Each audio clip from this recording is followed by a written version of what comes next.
من افشین چهارلنگی هستم، مدیر کارخانه جوجه کشی شرکت پیگیر. شهریار نوروزی هستم.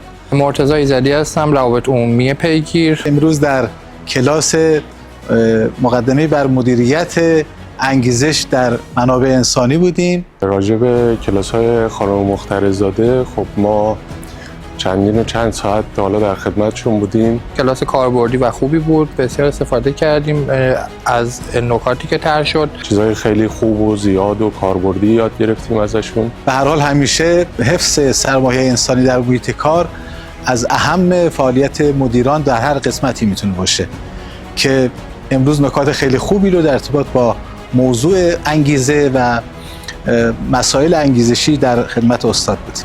جمله‌ای که تا الان توی خاطر من مونده شاید همون تقسیم انگیزه ها و انگیزه های اولیه و ثانویه بوده و اینکه چقدر مهمه که آدم انگیزه ها رو به طور کلی توی وجود خودش زنده نگه داره و باعث پیشرفتش در کار و زندگی بشه. کلاس خدمت شما عرض بکنم که تاکید داشت روی سری منابعی که به خصوص مدیران در محیط کار باید روش تاکید داشته باشن که در واقع هدف غایی ما که حفظ این نیروهای انسانی که سرمایه‌های اصلی شرکت هستن بشه بهینه از اونها استفاده کرد.